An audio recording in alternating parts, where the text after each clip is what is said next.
Hello, Future Tribe. Welcome to another episode of the podcast. On this week's episode, I've got Tom Falco from Primetime Pickups. How are you, Tom? Good, mate. How are you? Good, thank you. Tell us about Primetime Pickups before we really get into the hard questions. Yeah, so just a bit of a basic overview. Would say it's a vintage clothes business, American sports inspired that I started out of my bedroom in Canberra. Um, Essentially, we drop collections. So I'll source a whole bunch of clothes from the States, a whole bunch of sort of 90s and 2000s vintage sports gear. And then on one day during the month, we'll drop all that gear at once on the website. And yeah, the response to that's been incredible. It's been amazing so far. So I'm pretty excited to see where it could go. Yeah, nice. When did you start this whole thing? It was essentially once COVID sort of hit, I really had the time to sort of sit down and really have a crack at sort of doing it. I had the idea for a while, but yeah, once COVID hit, so it's sort of been three or four months. I think 2 of those months were sort of planning it all out and sort of writing up business plans and strategic plans in terms of marketing, how I was going to sort of get it off the ground. And then 2 months of really operating now. So we've just dropped our collection 2 drop date. So we've dropped one collection already. We've dropped a sort of second $25 and under collection. Mm-hmm. And we're gearing up to the second collection on the 29th of July. Yeah, wow, that's exciting. So that's about 9 days away from the time we're recording. So, how old are you now? So I'm 24. 24. Okay, so started nice and young. Did you have this idea sort of getting into your teenage years, or has it been a lot longer or more recently that you came up with the idea? Yeah, well, it's sort of like an idea that I've always had. Like I spent a couple of years over in the States, and so I got to experience sort of firsthand the market and demand for vintage clothes over there, or more so over here. But sort of over there, you sort of go to a thrift shop and you see an old school jacket for $10 and like, geez, like I wish I could sort of take this home and sell it in Australia, but I never had the sort of platform to do it.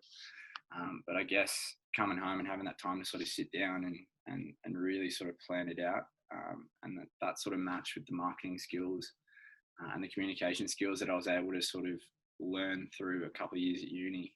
Mm-hmm. Mm-hmm. So you had some sort of background in marketing and communications before you, I guess, started the business. Yeah, so I did a double degree in sports media and public relations at the University of Canberra, Right. and through that I also did a minor in sports marketing and events. So although it's not sort of very specific in terms of marketing to an audience where you're trying to sell them stuff, there's still a lot of sort of skills that correlate that I learned over my time there. And I had I was fortunate enough to do a whole bunch of internships through my time at University of Canberra that I think really helped me out. Yeah, yeah, and I guess you had a skill set that was transferable from. I mean, sports is just sort of one genre, so you can still transfer it over as you've found. Absolutely. Yeah, 100%. Yeah, I mean, tell me how you source. So you do a drop. How big's sort of the drop in terms of, say, retail value? How big have they been so far? Yeah, so in terms of like pieces per drop, so the first drop was about 30 pieces, Hmm. and that was sort of the first one. So we went a little bit smaller with that, just because the overhead on buying all the inventory and stuff, it was a big risk. So the second one, now that I've seen there's a demand for it and there's a market for it and people are willing to sort of take money out of their pocket to buy stuff, I can sort of scale it up a little bit more. So I think the next one's about 50 pieces. Collection 3 is all ordered, so the next drop's all ordered now. It's all being shipped over now, and that'll be closer to sort of 60, 70 pieces, and we sort So of just scale scaling up. up slowly.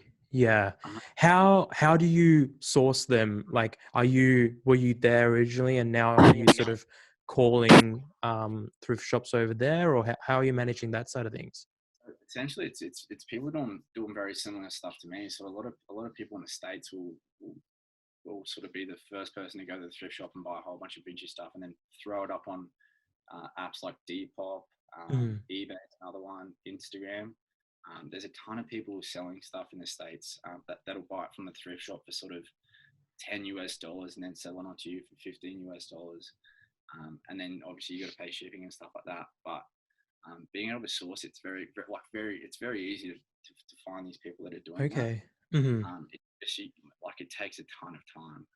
I think the first collection I sourced from about 6 different suppliers.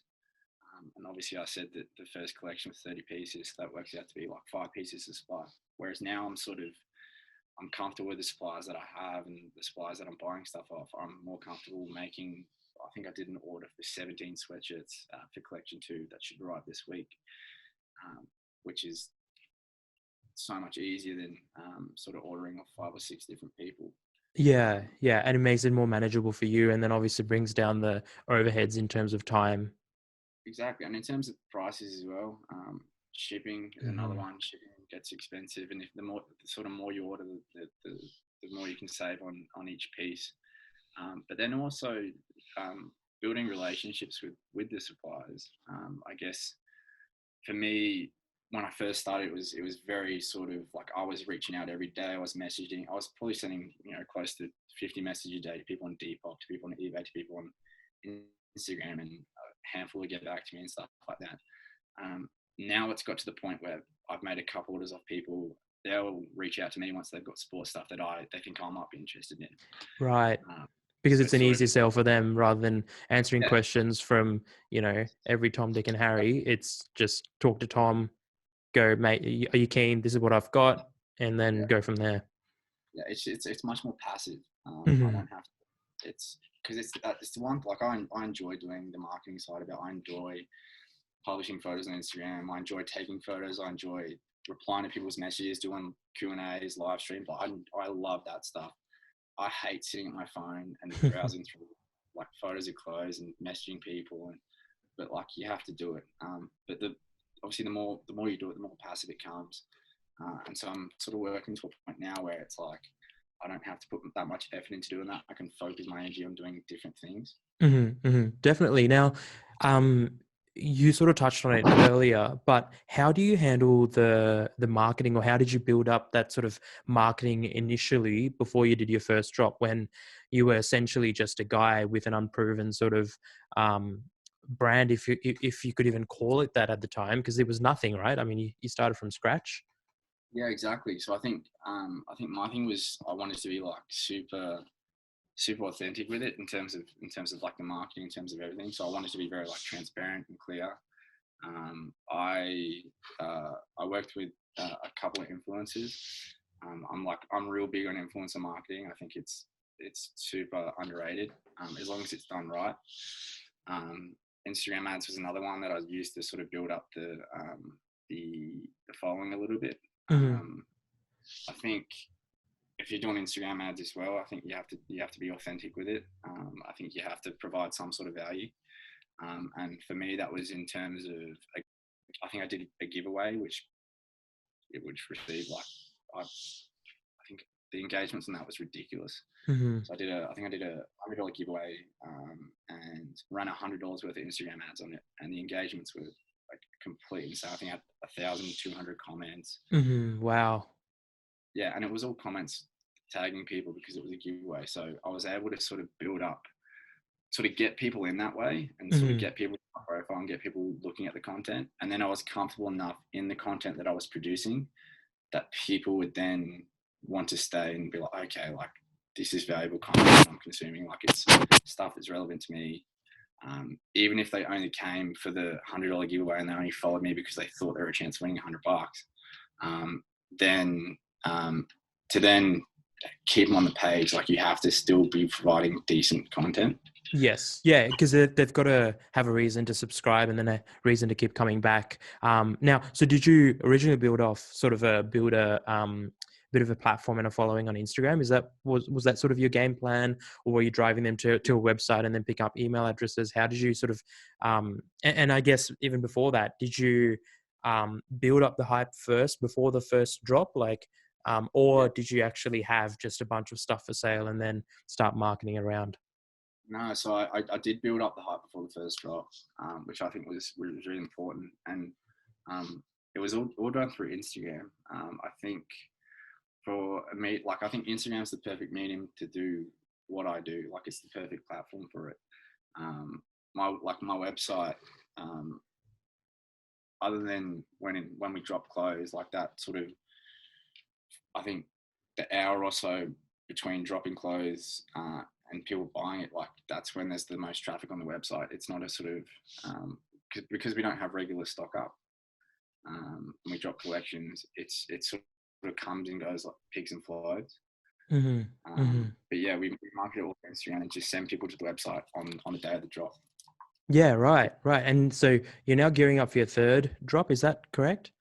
Yeah, so second collection, but third drop. We did a sort of a mini $25 and under drop, which is we got an insane deal with one of the suppliers who sent over a whole bunch of like quality stuff, but it was just stuff I didn't really think fit in the collection. Mm-hmm. Just sort of released it on one day, and people managed to pick up themselves a bargain, which was great. And that's another thing which I guess helps out with building that sort of loyal fan base, is hooking them up with deals like that. Yeah, yeah. Have you had to deal with I guess the customer service side of things of like returns or getting um stock that is not very good quality? How have you managed that? Have you had that issue yet? No, fortunately not. I guess with returns, like I'm open to it, and if people don't like the products they like, then it's fine. They send it back. And obviously with vintage clothes, and sometimes it might have a stain, sometimes it might not fit right, and sometimes it just might be trashed. I might just have to throw it out. Mm-hmm. But I think as long as you're transparent with people, and as long as you're open with how it fits, the quality of it, and obviously I do try and source good quality stuff. If I see a photo of something with a stain on it, I won't buy it. Yeah. But some things do come and they do have small stains. But as long as you're transparent with it, people don't seem to have a problem with it. And I guess when you're buying vintage, you're already, you have that mindset of you're buying something that's already being used. There's no sort of buying brand new vintage. I mean, you can, but that's not really vintage. It's just Yeah, new products designed to look like they're retro or like they're vintage, but they're completely different. So I guess, it really fits that authentic brand as well. Like, I mean, you talk about, a lot of marketing nowadays, they talk about being authentic. But when it comes to vintage stuff, I feel like it all just fits in really nicely because vintage is very much authentic. Like it's not clothing pretending to be anything else. It was just what was cool at the time, and now it's being sold again, sort of years after it was first released. yeah, definitely. But again, coming to that point of being authentic, it comes down to everything. I did a ton of research before I started Primetime Pickups on different pages, and there was like there's plenty of people doing similar stuff to me out there, and there's plenty doing it better than me, and there's plenty doing it worse than me. But the one thing that I wanted to do was make sure that I bought clothes that I thought were cool. Hmm. At the end of the day, if none of it sells, I've got to keep it. Yeah, and you got to wear it. I got to wear it. Yeah. And so, but I see so many people that are trying to do this, a very similar business model where they're picking up vintage clothes, and you sort of go on their personal Instagram profile, and then like they're not wearing any of this stuff. They wear Hmm. button-up shirts, and like it's like yeah, it's just you have to be authentic. You have to be passionate about it. When it's such a passion driven thing, right? You don't wear vintage clothing because you like to wear old clothes. You wear it because you like how it looks, and you definitely have to have sort of that eye for the fashion, and the style with that, because it's all part of an ensemble. You wouldn't just chuck on a vintage jacket and have everything else that's sort of not match. If that's sort of the best way to put it. Now, are you doing this as a side hustle at the moment? Yeah. Working full time or?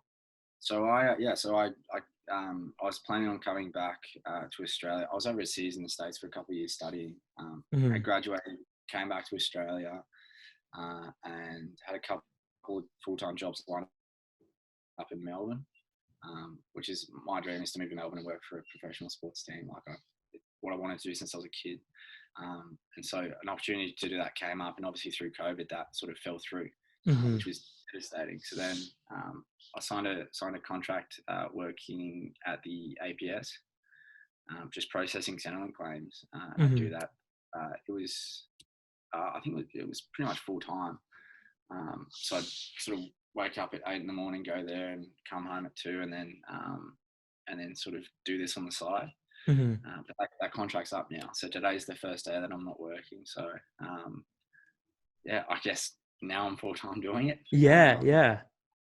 For the next couple of weeks anyway. I'm not actively looking for work at the moment. Mm-hmm. I think I'll just focus on this for the next couple of weeks, see how it goes, sort of test the waters a little bit.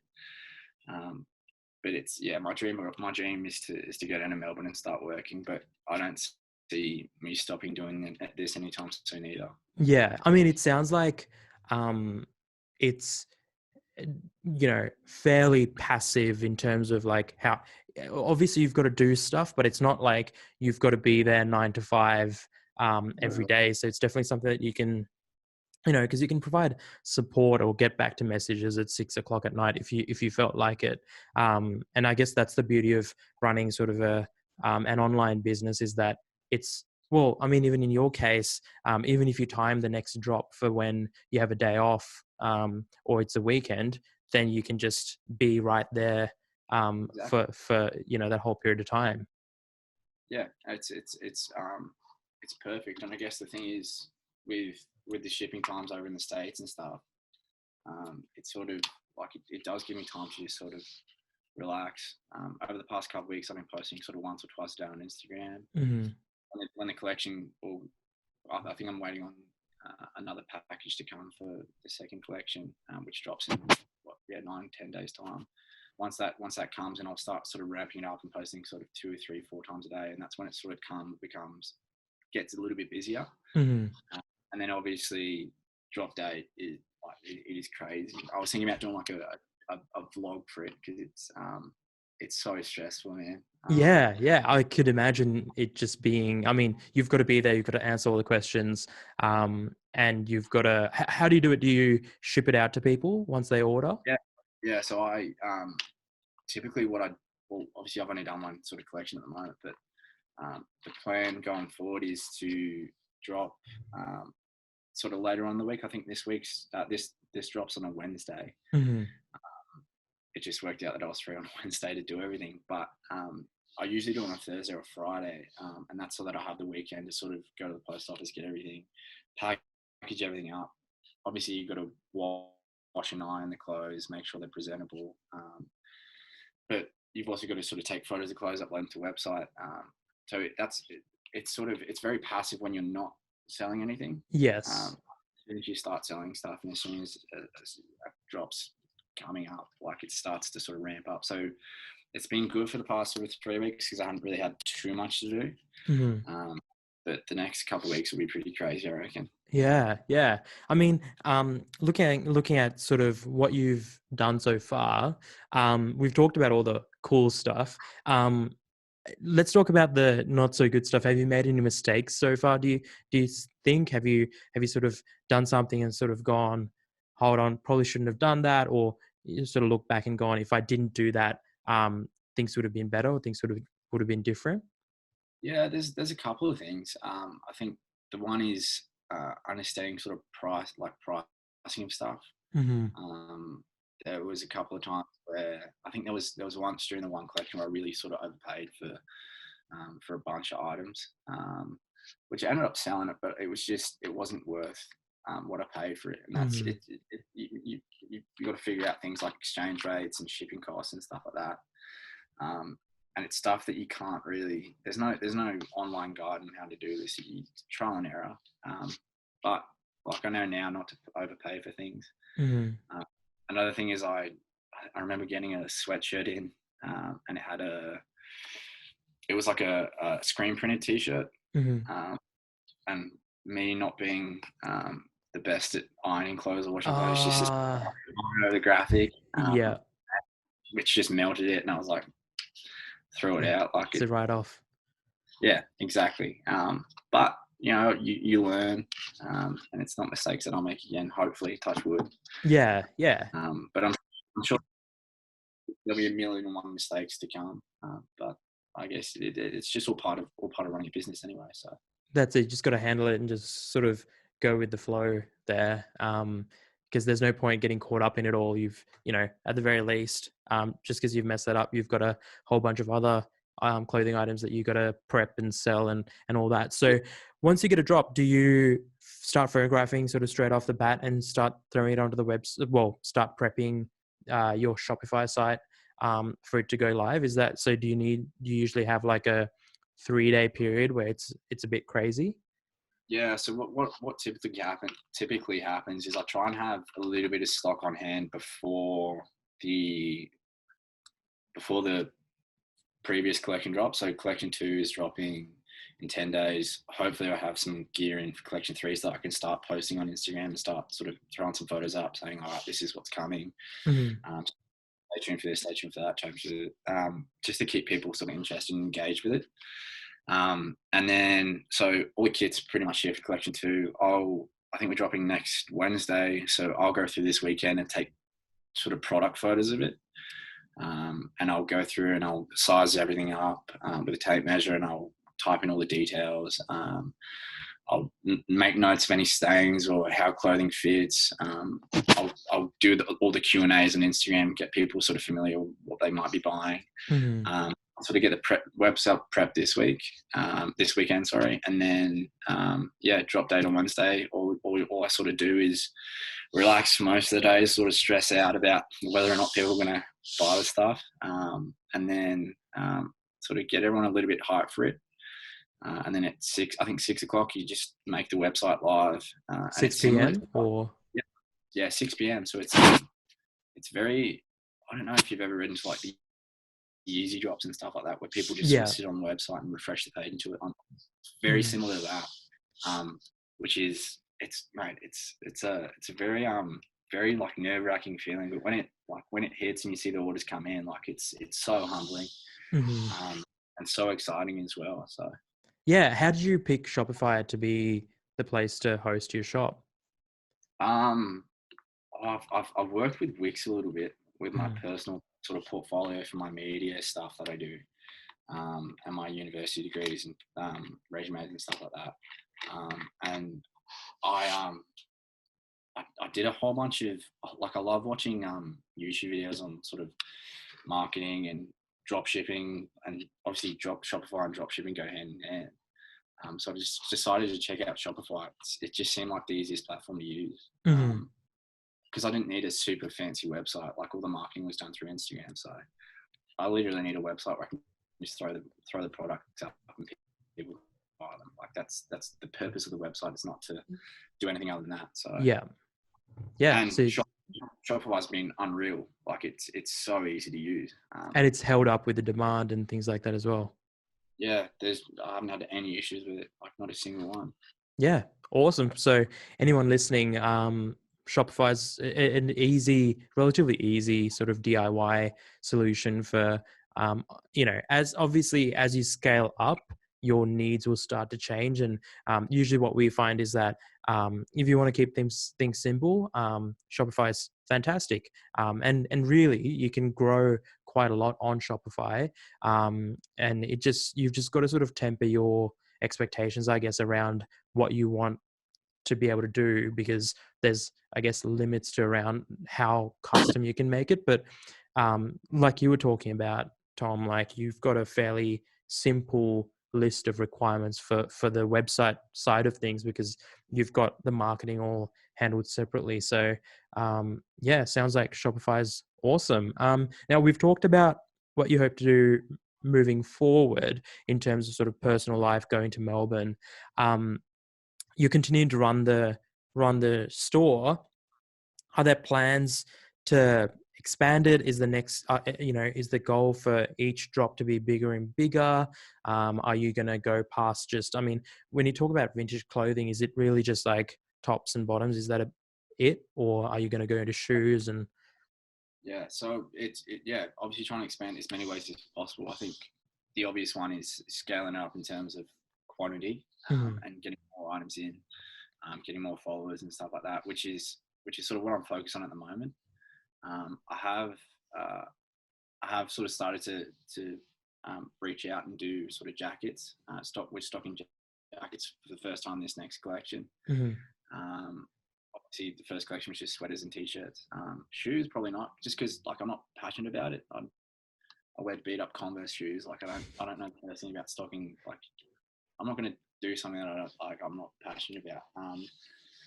I I have this like really big goal of doing a pop-up shop in Canberra. Mm-hmm. I think that'd be unreal. I think that'd be really cool. And I think if I'm able to sort of grow the Canberra market more than I am at the moment, I think that's something that I'll look to do in the pretty near future. But yeah, just scaling it up in terms of quantities. This is sort of what I'm trying to do at the moment. Yeah, that's really exciting. I mean, I guess the Canberra store sort of pop-up store idea would be obviously affected a little bit by what's happening with coronavirus and all that, because ideally what you'd hope is just to have just so many people in one go that social distancing is just not possible. Right? I mean, Yeah, you'd want to drive as many people to that physical location as you can. yeah, exactly. And we'll see we'll see what happens with it all. Yeah. It's obviously very early days in the business, and I sort of don't really know what's going on with coronavirus at the moment. But like if it happens in a year's time, it happens in a year's time. If it happens in 6 months' time. But I remember being a uni student and going to like a UC market day. I don't know if you've ever been to one. Yep. Yep. And walking down and seeing like kids selling their startup clothes for the business. I just thought it was the coolest thing. I was like, I'd love to do that. Yeah, no, we had a stall at one of those, and we made our own product. It was sort of a laptop. Um, we called it a lap desk, and it was this thing basically where you can keep your laptop, and it came with an inbuilt mouse pad, and you could there's a little catchment area for like a tablet, so you could have a tablet on there and your phone on your side. So basically, the idea was that you can sort of use like it's a fully fledged desk on your lap, so that like if you're watching TV or something, you can use a laptop without just having to be all cramped up. Yeah, that's good. And that was at UC market day, you said. Yeah, that was when was that? 2014 maybe. Yeah. Yeah. It's a whole lot of fun, like you said, and being able to see the excitement and people just coming up with their ideas and all that. It's really awesome. Now, where can people find out more about you? So the main platform is Instagram. So primetime.pickups on Instagram. Awesome. We'll link that in the description, and then obviously the website as well, which is primetimepickups.com.au. Mm-hmm. Yeah. Awesome. You ready for the top 12, the last section? That's wrong with it, mate. Awesome. Top 3 books or podcasts that you recommend? I love reading autobiographies. So Nick Rebolt's a good one. Dane Swan, it's a good one. It's probably not the most informative one, but it's bloody fun read. And Pele was one that I read as a kid that I got really inspired by when I used to play soccer. So yeah, awesome. Big sports fan, obviously, through and through. Top 3 software or tools that you can't live without? Photoshop. Not the best at it, but you have to have it. Just to touch up photos? Yeah, so just all the graphics really. Touch up photos, Lightroom, which is probably the second one. But Photoshop, Lightroom, and Premiere Pro for videos. But that's sort of, I haven't really started making videos for the business just yet. But that I use. Awesome. Fantastic. Top 3 mantras you try and live by. Anything that you sort of tell yourself or repeat to yourself? Yeah, I don't really have too many mantras. When I started uni, I put up this poster of Michael Jordan on my wall, which has been up for, I think it's been up for about 3, 4 or 5 years. Yeah, 4 or 5 years now. And it has a little quote underneath that says, no bird soars too high if he soars with his own wings, which I just think is a cool quote that I like to live by. That's awesome. I've never heard it before, but that's really cool. I guess showing you that you can be humble, but at the same time just reach for whatever it is, and just climb up. Yeah, love it. Top 3 people you follow or study and why? So in terms of the vintage side of my life and the vintage clothes, I think Jackson from Vintage Kit. I don't know if you've ever checked him out on Instagram, but he's No. sort of like, he's like the godfather of selling vintage clothes on Instagram. Hmm. Mark from Wacky Vintage is another one, and Dan from Dan Street Vintage. All three of those guys, when I first sort of started this up, I would reach out to and ask a million and one questions and really pester them too much. But they were very open and honest with how they ran their businesses, and gave me some great advice coming up. So I definitely recommend checking those people out. And if you like my vintage stuff, then I've got no doubt then you'll love their stuff that they're selling too.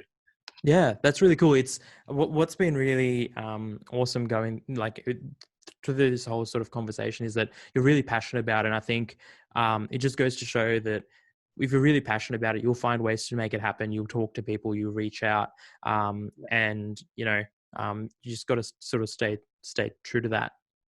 100%, and it's collaboration as well. It's again going back to authenticity. Like these blokes are so open about discussing their business like plans and their strategic plans with someone who's essentially going to be a competitor, I guess. So they're like more than happy to share that with me, which I was incredibly humbled by. And so whenever someone reaches out to me and said, "Hey mate, like how do you go about shipping? How do you go about sourcing gear?" Like I'm open-minded about it, because blokes that helped me out did the same. Yeah, love it. Well, all the best moving forward. I'll definitely keep an eye out for the next drop, and would love to meet in person sometime. Appreciate it, mate. Definitely. Awesome. Thanks for your time.